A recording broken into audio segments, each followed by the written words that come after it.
Welcome to the Mind Your Career webinar series. My name is Rachel Burkhan-Ramelfinger, and I work with the Career Development Team at the Alumni Association here at the University of Chicago in Hyde Park. I'm delighted to welcome you to our webinar entitled, Working in High-Stress Environments, Turning Negativity into Positive Outcomes. Today's speaker is Josh Zlatkus, who is a 2010 graduate of the college and a mental health counselor in Philadelphia, where he works counseling people and also supports organizations. When I asked him what he wanted to be when he grew up, Josh said, "I wanted to be a professional hockey player." And even in his new role, he still loves hockey. It's my pleasure to hand the controls over to Josh. Thank you very much, Rachel. Everyone, it's a pleasure to be here. I did very much want to be a hockey player when I was growing up. I still do, but I probably can't make it professionally anymore. But the playoffs are coming up, so I'm very much looking forward to that. So thank you for joining me today. I'm going to talk about working in high-stress environments. This is actually kind of a follow-up to a presentation I gave in the fall, which was how to work with difficult people. And difficult people, difficult environments, they sort of go hand in hand. In the bottom left here, you can see that I do have a master's in professional clinical counseling, and this NCC, which no one ever knows what it means, stands for a nationally certified counselor. And to be a mental health counselor is very similar to just being a normal therapist, a psychotherapist. There are a whole bunch of different qualifications and acronyms and stuff like that, but pretty much I conduct therapy with individuals, families, and sometimes organizations. A little bit about my background is when I first got out of UChicago in 2010, I went down to Atlanta to work for McGraw-Hill. And many of you probably don't know this, but the professors, when they choose books for the big introductory courses like intro psychology, intro biology, they have representatives from all the different publishing companies come and give them a pitch in an effort to try to get the professors to use that company's books. So that environment was very highly stressful internally. We had, sales teams at McGraw-Hill, and it was a very competitive environment. Our managers wanted us to sell as many books as we possibly could. And externally, it was very stressful because mostly what will happen in, say, an intro psychology course is all of the teachers who teach that course will get together and make a decision on which textbook they're all going to use. It gives you a few benefits to use the same textbook in the course, across the board. And so when you're trying to work a committee, you're dealing with many different personalities. You're dealing with a lot of different conflicts. You're dealing with histories between professors, and you as the representative have to try to manage all of those. So in short, I learned how to be a third party, how to be a productive and beneficial third party in my job right out of college. I ended up changing career paths. Now I'm doing therapy with individual couples and families, and sometimes I do organizational stuff that we'll get into later. But in this work, I've sort of been able to notice how patterns tend to repeat and ingrain themselves, and how those patterns kind of generate more and more negativity. And I've tried to be part of solutions where the patterns are reversed and start to generate some positivity. And that's what I'm really hoping to talk to you about today. Okay, let's talk about what makes an environment stressful. I'm sure every single one of you on the call can think about an environment that is stressful to you. Hopefully not too many, but most of us have more than one stressful environment. And so the purpose of the call today is really to talk about the workplace environment. So some of the things that can make an environment stressful are communication. Is it clear and consistent? Expectations, are they realistic? Culture. Did you sign a document that said your work week was 40 hours, but the culture is that everyone works 60? Relationships. Are the relationships between managers and employees appropriate? Are they ethical? If relationships stray outside of the workplace, are they, productive? Is there some triangling going on? Is there some gossiping? Is there subgrouping? Things like that happening outside of the workplace? And then boundaries. This isn't just ethical boundaries and interpersonal boundaries, but it's also when you go on vacation, are you expected to check your email? Do you very much still feel like you're at work when you're at home? So those boundaries count as well. So I'd love to to make sure that you're all still interested in listening at this point and get a chance to jump in, we're going to do a poll at this point, and I want to know what makes your work environment stressful.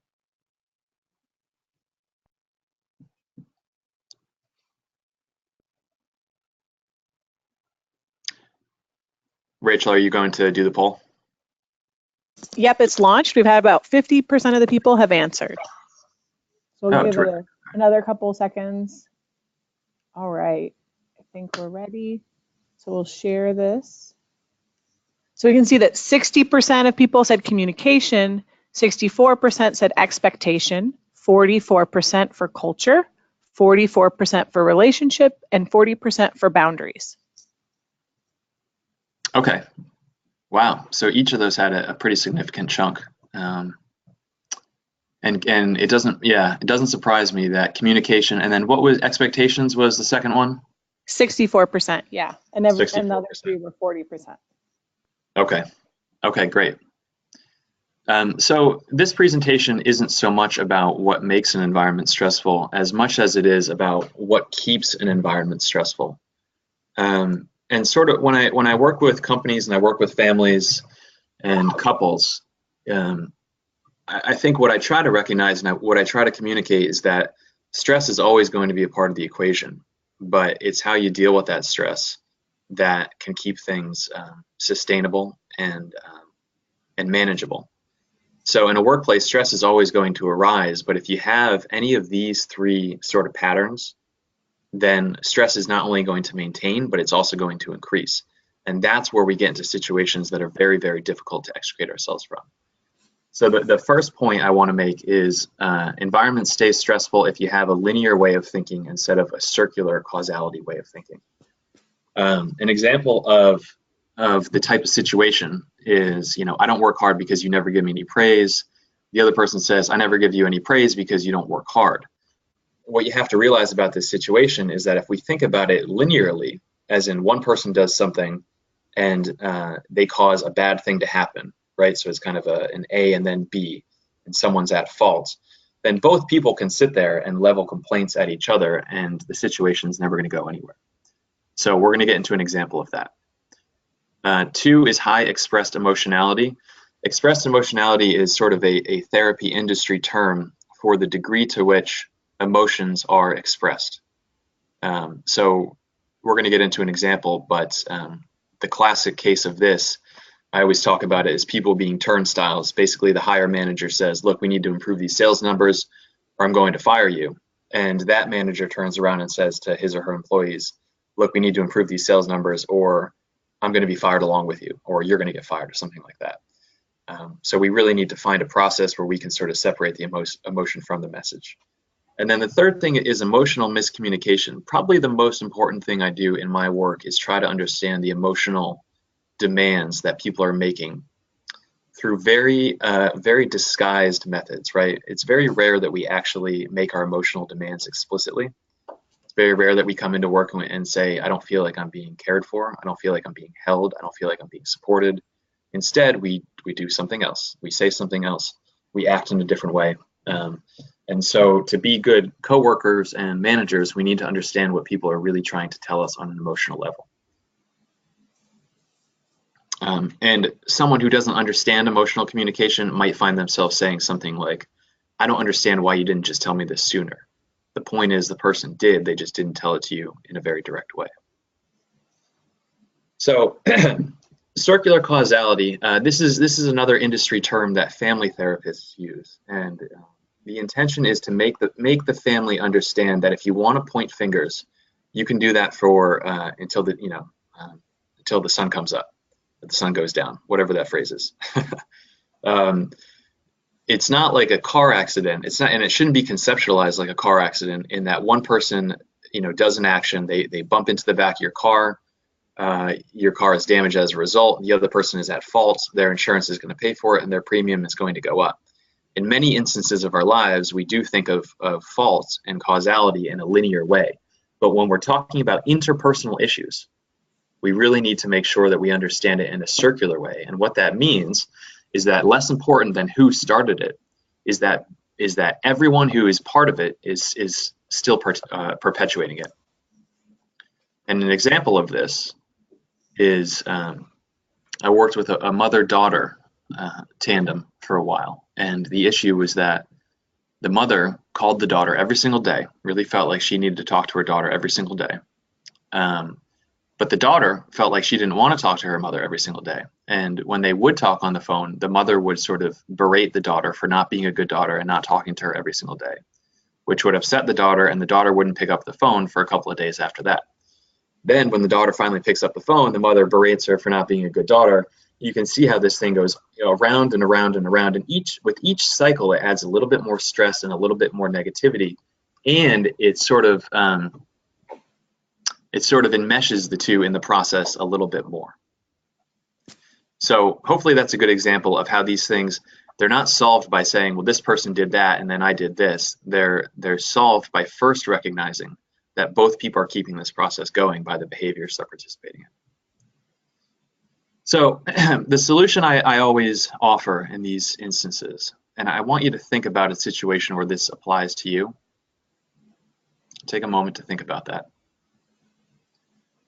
The first thing you have to recognize is that in 99% of the cases, there is a bit of shared motivation between you and the other person. It may not seem like it. It may seem like they are out to get you. It may seem like they enjoy the negativity almost sometimes. But the reality is if you dig far enough deep, if you dig deep far enough, there's going to be a common motivation. Between the mother and the daughter, they both wanted to have a good relationship with the other person. And so that was the motivation that we started with, is that, look, neither of you have a good relationship with each other, but you both want to have a good relationship. So that's where we're going to start. And the second thing is be the quicker person. I know that we've often heard be the bigger person. I don't really like that phrase too much because it, both people are currently enacting this pattern, and be the bigger person makes it seem like the onus is on one person to make the change. Be the quicker person is, either one of the two people or any of the people that are involved in this could make a change to reverse the pattern. I always advocate with the person I'm speaking to, go ahead and do it yourself, because if you make a change in this pattern, then you're going to get the benefits of the change pattern along with the other person. And so what the daughter and I ended up deciding on is that she was going to call her mother every morning for 10 minutes. And this was going to give her mother the sense that they had a good relationship, and it was going to give the daughter a sense of space, a little space of distance, because after the phone call in the morning, that was it for the day. She wasn't going to get multiple calls from her mother. And what ended up happening is the conversations between the two of them took on a much more positive tone.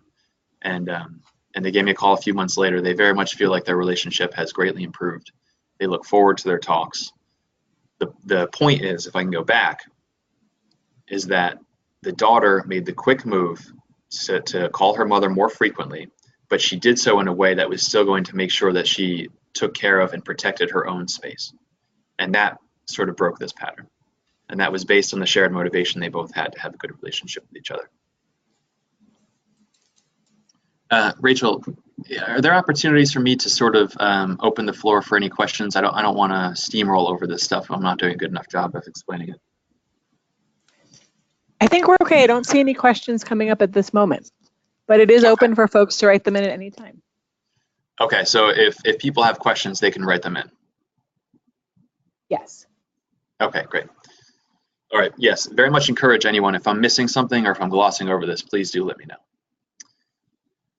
Okay, expressed emotionality. This is another industry term and concept for the degree to which a family expresses emotion. I think this is so important in a company, because I always conceptualize a company as a family because of the number of interactions that you have with those people. Sure, you don't share genes and you don't sleep in the same house, but it probably, especially for most of the people on the call, you might spend more waking hours with your coworkers than you do with anyone else. And so to me, a family dynamic really arises among the people that you work with. High expressed emotionality is linked to a lot of mental health risks. People who are exposed to those types of environments growing up have a host more mental health issues. And the idea is that, a high EE family or a high EE workplace there's no buffer between what people are feeling and what they're expressing. And so you sort of think of someone who gets angry over something and then just kind of blows up. Or someone who's really nervous about something and then, continuously nervously talks about it and can't let the subject go or something like that. And what that does is it sort of infests the other people in the area with that type of emotion, and they start to take it on. And what I always tell organizations is that good management and good leadership is being able to feel and acknowledge that emotion, but then ask yourself what emotion is going to be most successful in getting the outcome that you want. This is less of an example than just an image, but it sort of conveys the point that we're trying to make. And the point is that let's take an example of a sales manager who is at the top of the top sales manager or whatever, and he or she sees the sales numbers and they're low, and they immediately have this sense of anger. What I always recommend people do, and keep in mind, this doesn't happen, it is not applicable just for managers, but for anyone in a workplace or anyone in any sort of leadership position anywhere. You have the emotion, and that emotion in this case is attached with a message. This sales manager might say, okay, I'm angry that the numbers are low, and the message therefore is get the numbers up. Before you convey that to the managers below you or whoever needs to hear that message, you need to think to yourself, is anger going to be the best emotion to package this message with for the person that I'm going to give it to? Or is something like enthusiasm going to be a better emotion? Is a challenging spirit going to be the best emotion? Very rarely do these primary emotions like fear, anger, jealousy, things like that, very rarely are they productive in a workplace. And so the process of management is very much this winnowing down, right? This is why I have this triangle here. It's a winnowing down of the reaction, which is the emotion, down to the point where you say, okay, I want to draw a message from this emotion. And the message in this example is I want to get the sales numbers up. And then ask yourself, when I deliver this message to the people who need to hear it, with what attitude will it be most productive for me to deliver it?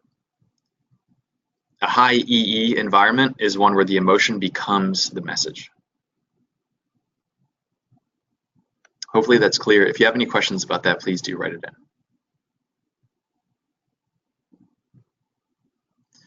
And the final thing, and keep in mind, all three of these things are phenomena that keep workplaces stressful.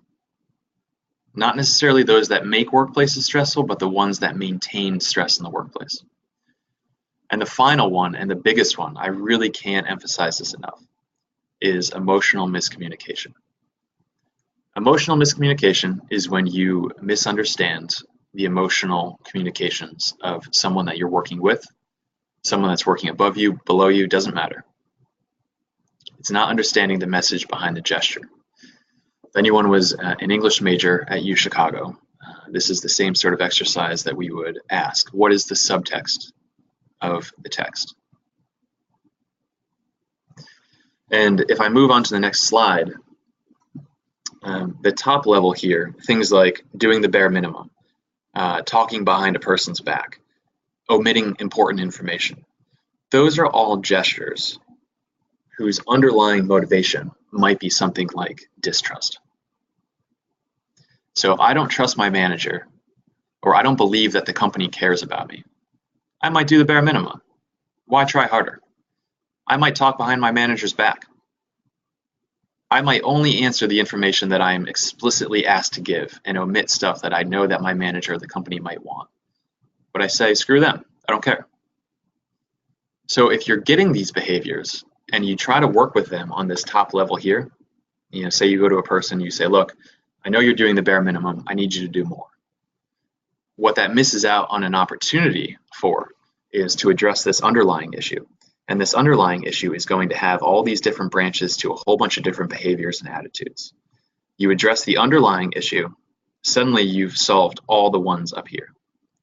But if you try to address these, it's sort of like the Hydra, where you chop off one of the heads and two more sprouts up. A good example from my practice that I like to tell people is I had a client come in one time, and the client was wearing sunglasses. It was the middle of the day, and I never knew if the client was looking at me, and to me it seemed like a little bit of a form of disrespect. Kind of felt like I was being toyed with, I was being played with. And so what I could have told him is, look, you're not allowed to wear sunglasses in here, period, end of story. But what that would have missed out on is me asking the question, okay, why is he wearing sunglasses? What is he trying to tell me with that gesture? And that's what real therapeutic work is. And that's what I always try to tell people in organizations. That's what really good managerial work is too. Because we like to think that people come in, they do their job, they go home, and their work and home lives are separate. But the reality is that we bring our whole person into the workplace. And we communicate in the workplace in some ways much different than we do outside, but in other ways very similarly. And in our personal lives and in our work lives, nobody makes very explicit emotional demands. No one comes in and says, I don't trust you. I feel I don't feel like I can be vulnerable around you. I don't feel like my talents are being put to use. I don't have confidence in you as a leader. No one says those things. They do other things instead. And so in order to be a good leader or just a good coworker, I really encourage all of you to ask yourselves, what is the underlying emotional message of this behavior, this action? Turns out the guy with the sunglasses eventually said that he was, what was the word? He said he was ashamed of the things that he was saying, and he didn't want to have to make eye contact with me as he was saying them, because that was a big piece of his shame. And I would have missed out on that really important piece of our work together if I would have told him no sunglasses. So hopefully that was clear. I think we have a poll coming up about, Rachel, can you read the poll out, please? Yes, we do have a new poll, and it should be on your screens. Which of the following is most responsible for keeping your work environment stressful? Linear causality, highly expressed emotionality, emotional miscommunication, other, my work environment is not stressful. If anyone hits that final box, I'd love to talk to you afterwards. I want to work there. We're about 50% of people have responded, so we'll give it a few more seconds.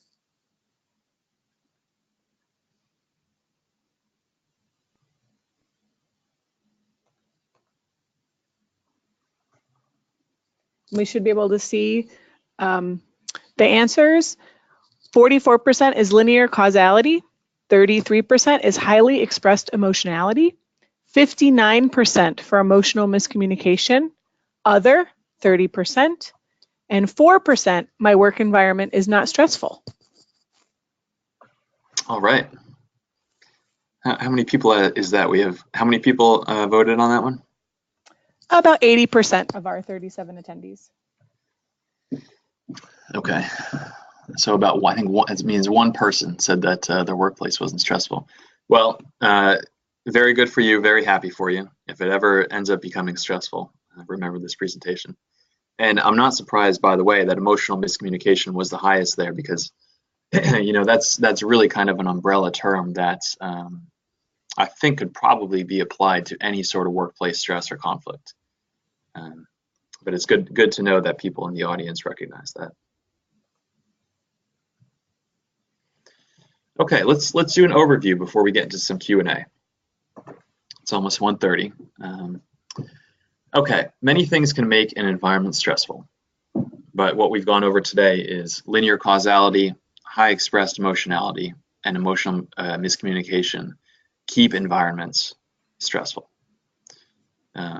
And remember, we're talking about sort of behavioral patterns here, and so each time the cycle goes through, a little bit more stress, a little bit more conflict enters the scene.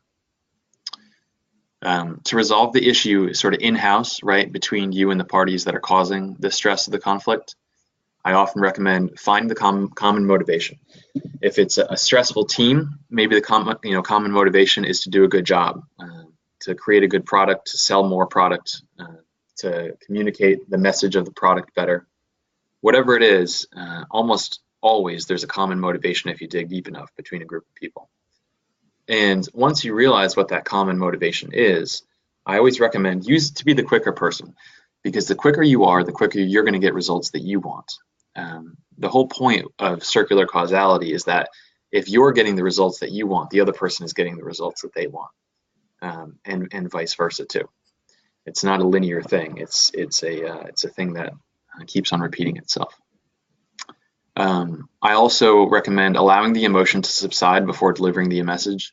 I think my field at least has done a really good job of recognizing that you can't prevent an emotion from happening, and it's almost kind of dangerous and harmful to try to do that. So it's fine to have emotions, and it's even more important to acknowledge and recognize them and allow yourself to have them. But you want to think of emotions as a tool that you can use in motivating people. And so if you have someone who only responds to very strong leadership, then sure, maybe you want to strike a message of, look, you better get your rear in gear. For most people, something like support, encouragement, guidance, enthusiasm, challenge, those are the sorts of emotions that we want to attach to our messages. And then the final thing is be aware of emotional communication masquerading in various forms of action. That's just a great sentence. I really can't say it any better. Think of it, you know, especially if you're a manager, think about it in terms of everyone is disguising their emotional needs, and it is in part your job to try to suss those out. If this fails, you can always consult a third party. Sometimes third parties are just absolutely essential in every facet of life. Sometimes they're just absolutely essential. So there are many organizational development people out there. There are some great coaches. You can get some therapy on the side if you feel like some of the issues also have to do with your personal life. I do a little bit of this work, which we'll get to in a second. But if you feel like you've tried these methods and they haven't worked, I do recommend consulting a third party, because even if the third party is not very talented, actually, the role of a third party has enormous value in being, biased and unattached. A third party is not part of this circular causality. They're not part of that cycle. It's possible that they get dragged into it. It's possible that they also misunderstand emotional communication when they show up, but their main value when they first show up is that they're not entrenched in any of these patterns, and that's their main value to start off with. So I believe that is everything I have. Let's see. I always love furthering discussion. I really do love hearing about this stuff. So feel free to send me a quick email if you'd like to describe your situation. Once in a while, I will, we'll set up a time to talk just so I can kind of walk you through it, especially as a UChicago alum. I feel very grateful for all the things I learned at that school, and I always have really great conversations with people from that school. So I'm more than happy to do that. I also do provide business consulting and conflict resolution, management training, and mission alignment.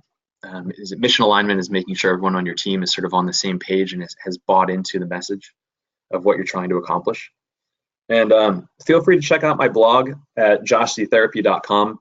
That's my my therapy website, but I have a lot of these ideas like emotional communication and circular causality. I flesh those out in a little bit more detail. And if you're ever interested in sort of the therapy side of things, whether to go yourself, whether to recommend someone to therapy, or just because it's kind of a fascinating field, I recommend checking that out. And there are a lot of other really good resources that I can direct you to as well.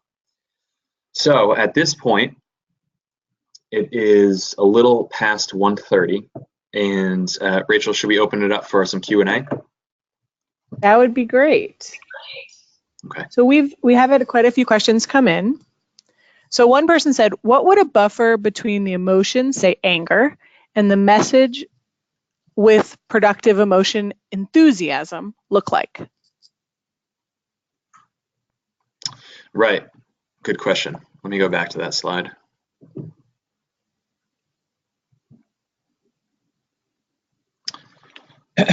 So the question is sort of what would the process look like from being angry first and then eventually sort of translating that into an enthusiastic message?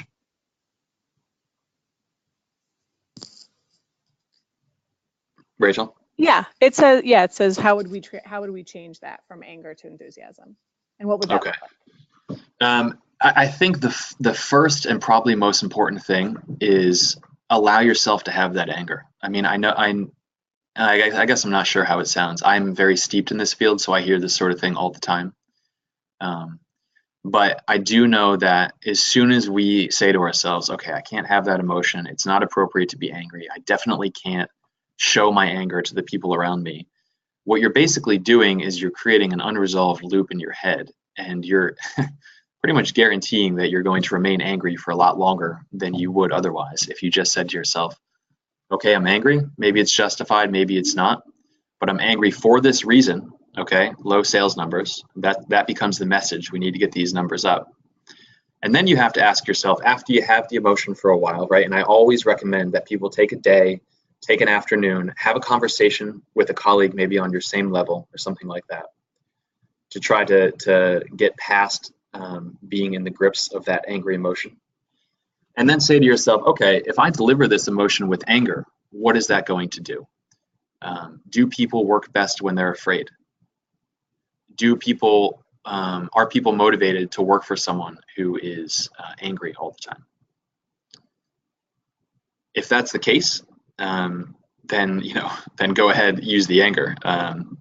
It's a little Machiavellian actually, to people, work harder when they fear you or when they love you. But most of the research is showing that people work harder when your sort of goals and missions are aligned, and that's much easier done when before you deliver a message you think to yourself, okay, what I want to accomplish and what emotion, right? How can I deliver this with an emotion that is going to make the people that need to get this done, what's going to make them most successful? And most of the research is showing that those are positive emotions, things that make people feel good and supported and respected and all that sort of stuff, as opposed to what we'd call negative emotions, which are the ones that make them feel incompetent, afraid for their jobs, whatever. So hopefully that answers your question. I think that was great. So we have another question, which is referring to circular causality, and you talked about this mother and daughter, and someone said, well, what if I'm in a similar situation, but it's my manager micromanaging me? How might I address that situation? Great question, and very similar situation. The first thing is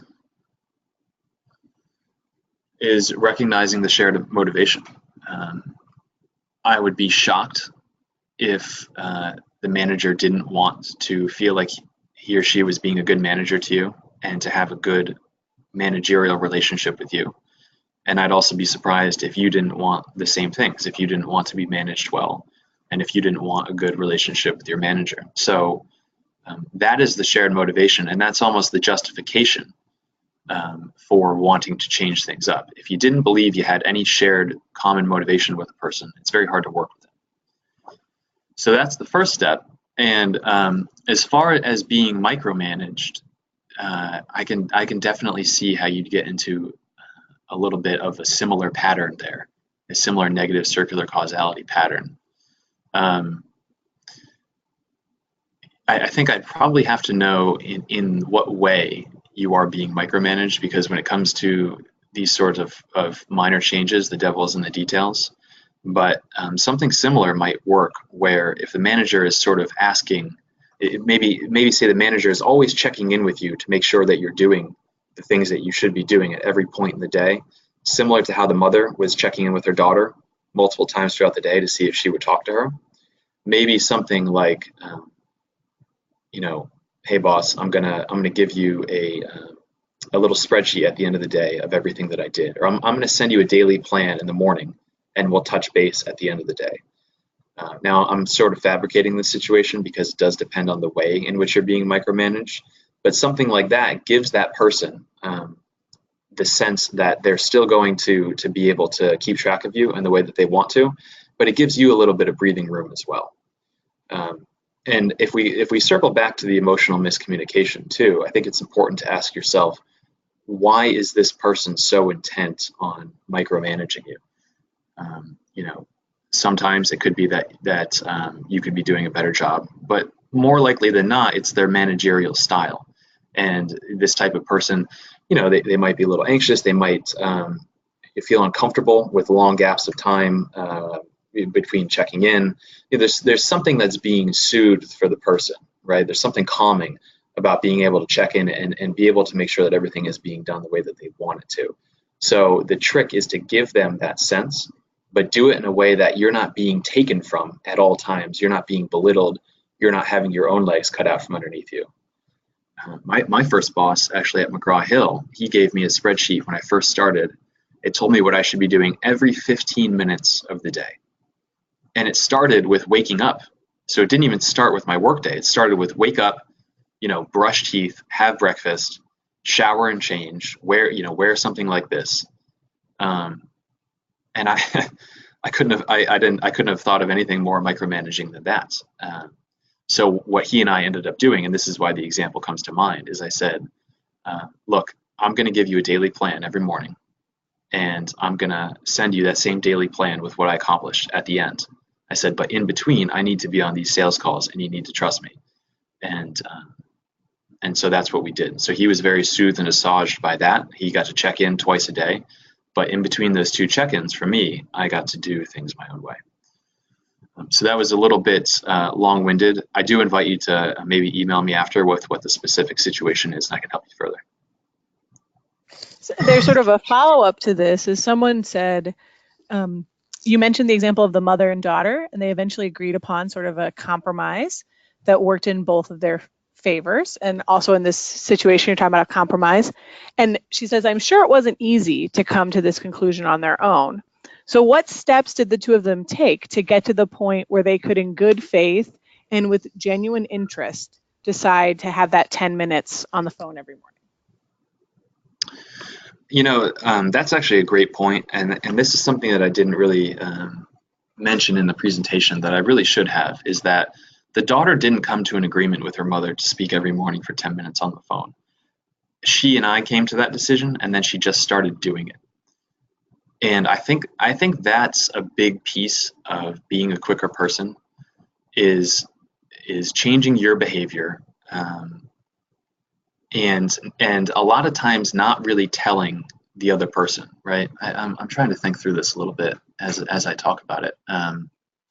Sometimes there's so much pride, and there's so much history, and there's so much oppositionalism between two or more people who are caught in this pattern, that they are not interested in compromising, and they don't want to give the other person the satisfaction of coming to a compromise.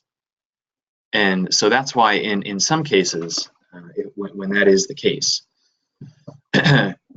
changing your behavior without formally coming to an agreement with the person is sometimes the best move. And I'm sorry I can't give a better answer than that. I feel like I should be able to give a better answer, but the reality is that sometimes you come to a person and say, hey, look, let's find a compromise. And that conversation might be very fruitless because they don't want to come to a compromise if it's going to be with you, or if it's going to be on your terms, or if the idea is going to be yours. I think that we see even in our political sphere, people get very entrenched, and they get to a point where they don't want to compromise at all. They don't even want to give the appearance of compromising. And so with the daughter, I don't think that it would have worked if she said to her mom, how about I call you for 10 minutes every morning? Her mother would have said, oh, so that's all I'm worth to you is 10 minutes every morning. I know the mother. I know that's what she would have said. So the daughter just started doing it, and things changed. So, when I talk about circular causality, and I mentioned in the beginning too, that a lot of my training has had an increased focus on behavioral solutions. I would recommend that people think about circular causality primarily in terms of behavior. And I want you to think of being the quicker person in terms of behavior too. And many times that does not involve talking to the person about it. It just involves changing your behavior and seeing if it changes theirs. Well, our respondent said that was a great answer. Thank you. Another question is sort of similar to the first thing we talked about, was you're describing scenarios where there's largely resolved through joint therapy, but we can't always bring our colleagues or our managers to the table to change behaviors on their end. So how do we proceed without jeopardizing our jobs? Great question. And I would actually just give the same answer that I did just give, is changing your behavior in a way that understands, first of all, understand what the pattern is, and then changing your behavior in a way that tries to change that behavior. So let's go back to my boss, who wanted me to, he wanted to be on top of me every 15 minutes, basically. I was able to, how do I want to say this? Yeah, I would go back and I'd say the same answer that I gave for the question before, but I do understand that if you change your behavior and the other person doesn't change their behavior, you're in a very difficult situation, because I do recommend in certain instances bringing in a third party, but you can't very well say to your boss, look, you're being unreasonable and I've tried to change and you're not changing, so I think we should go to therapy. Or, I think we should bring someone in to fix you or something like that. So I hear your pain on that one. That is why I really try to do most of my work with managers, and I feel I feel like that's very, very important work, because I think most managers just do a good job at the job below them, and then they become a manager of that job, and they don't really ever get formal training in what being a manager is, which is to winnow your emotions, which is to understand the emotional communications of the people working under you, which is to understand circular causality. And when you're a manager, you should be the one that's asking, what can I do? What behavioral changes can I make to work better with this person? But to answer this person's question, the reality is that doesn't always happen. And so if you try to change your behavior, you try to be the quicker person and change things, and it doesn't work, then you're in a tough spot. And I don't have a magical solution for that. Another question is, when we're talking about expressed emotionality, how can we respond to a manager who's communicating with high expressed emotionality? So who's expressing their emotions, not just the message? Yep. Another good question, and good that you've recognized that that's what's going on, because sometimes just knowing that a person has high expressed emotionality helps the situation, because it allows you to separate the emotion from the message sometimes, to say to yourself, look, this is just a person that wears their emotions on their sleeve, and I wish they wouldn't, but they do. And so in a sense, it allows you to take it a little bit less seriously, the emotion that is, and try to separate the message out from it. The only thing that you can do in those situations is try to be a better manager yourself. Try to act in the way that this person who's in charge really should be acting. And that is, if their emotion, invokes emotion in you, allow yourself to have that. Give yourself some space. Feel free to talk to someone about it. Ideally not a coworker, right? So you're not subgrouping or gossiping or doing something like that. But maybe a friend outside the office, maybe your own therapist, maybe a family member, whatever. Allow yourself to have the emotion. Think of a message, right, that you would like to deliver based on that emotion. And then ask yourself, what's the best emotion to deliver this message with to my manager? Now, a lot of people don't trust, if we get back to this, a lot of people, in fact, probably the majority of people I have worked with, do not trust their manager enough to provide that sort of feedback, even in a type of way that is very considered and intentional. Say your manager's, flies off the handle at you, that makes you very fearful. You go, you have that emotion, you allow yourself to have it, and you say, okay, the message really here is, manager, that's not the best way to manage me. A lot of people still don't feel very comfortable telling their manager that. And to this person, I'd say the same thing as the person before. That's a very difficult situation to be in, because ultimately there's a power differential here that you can't always overcome. You can try to be the quicker person. You can try to emotionally respond in a more mature and productive way than that person. But if there's high expressed emotionality there and there's not a lot of trust level with the manager, then you need to find a productive outlet for yourself. The whole idea of a manager is for the manager to be a productive outlet. but that's often not the case. So if you can't find that in your manager, you need to find it somewhere else. And you need to find it somewhere else in a way that doesn't jeopardize your career. Another question here is, would love to have you talk a little bit more about emotional miscommunication, how to recognize when a behavior falls into this category, and is there a way I can become better at recognizing emotions? I love this question. I was just thinking about how to articulate this the other day. I'd say a simple answer is that emotional communications are usually disguised in odd behaviors, abnormal behaviors, unproductive behaviors. The things that people are supposed to do, and like a person comes in and sits at their desk and is productive and is friendly to everyone. There's not an emotional communication lurking in there necessarily. But when someone does something a little odd, you think to yourself, that's a little strange, right? Like this guy was wearing sunglasses, right? Or someone omits a piece of information to you and you say to yourself, I really should have gotten that piece of information. Or someone who you know has a lot of potential just isn't performing up to snuff, right? I always think of it, and I don't know how helpful this will be, but I always think of it as a glitch in the matrix a little bit. There's something about the person's behavior, mood, or productivity that's just a little bit off. There seems to be a little bit more to it, but you don't quite know what it is. That's when you know that it's an emotional communication. And maybe a better way to put it is it's an emotional communication when you don't know how to interpret it as anything else.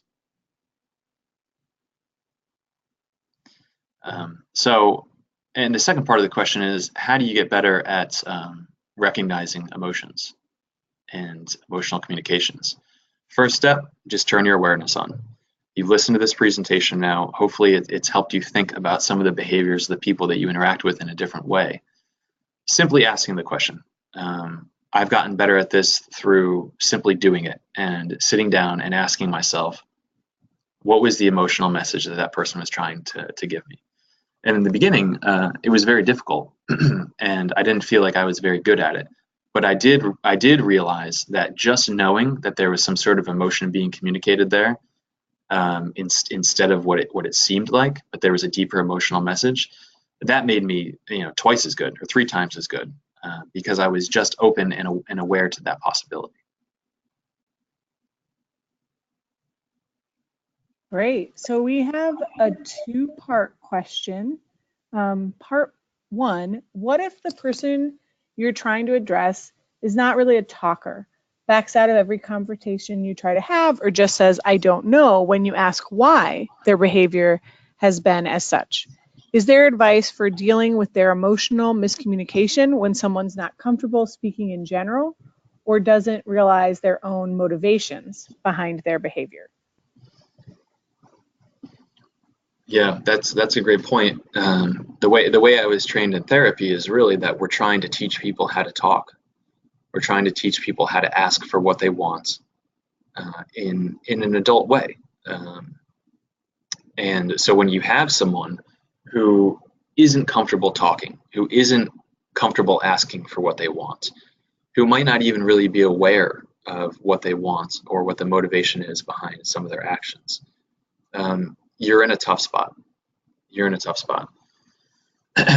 In a way, it almost forces you to focus more on their behavior than you might otherwise. I'm sure that you've all realized that people lie all the time, every day, through language. And behavior, we're much less able to lie. And so with someone who's not really talking a lot, I would probably focus more on their behavioral display. That being said, the ability to talk is kind of a great equalizer. Every manager, every good manager that I have met, and this doesn't mean that they're extroverted or very loquacious, but they're very comfortable talking and about a wide variety of things. And so the way that you get there is like anything else. You practice, you're open to it. I think UChicago actually, I I don't know if I've had better conversations with anyone than when I was at college, except for when I got into therapy, and I found a similar group of people who were willing to discuss anything. And I really thought that was the strength of our education there. So, you know, you're talking about someone who is kind of a little primitive in that regard. And keep in mind, I am making a distinction here. Some people are quiet, and that's fine. That's not what I'm talking about. What I'm talking about, and I think what you're talking about, is someone who doesn't have a lot of access to their emotions and has a difficult time expressing those. And in that case, I would watch their behavior, and then I would lead by example. The thing to keep in mind with people who aren't very adept at talking is that sometimes the more you talk and the more you show your adeptness at talking, the more overwhelmed and sort of fearful they become. So, you know, keep that in mind. The point isn't for you to put on a display of how well you can communicate your emotions and use language and all that sort of stuff. But there is the opportunity there for you to start forming a relationship with that person and help them to start talk to you. And this is especially true, again, this is always more true if you're a manager and the other person is an employee, you know, someone that you're managing. You need to craft a different relationship with every person. And what I would be thinking about if I were managing this person is, okay, my goal is to help this person become more comfortable talking to me. If this person's a manager of yours, then again, you're in a difficult situation. A follow-up question was, sort of their part two was, do you have different advice and sort of all the things you've talked about if someone is your peer, your equal, as opposed to being above or below you? Yeah, power cuts through all of this. And one of the reasons I didn't really mention it too much in the presentation is I could talk about power 7 days a week for 24 hours of the day. Power informs every single intervention we are able to make. I even feel it when I go into a therapy session with a very physically intimidating person, or a person who has a criminal background or something like that, right? That there's a little imbalance in power there to think this person could beat me up, or this person has demonstrated a willingness to be violent. And that changes, even as much as I would like it not to, as much as we kind of have this narrative of not allowing those things to change our behavior, that's really just kind of stupid. The reality is that it always changes it.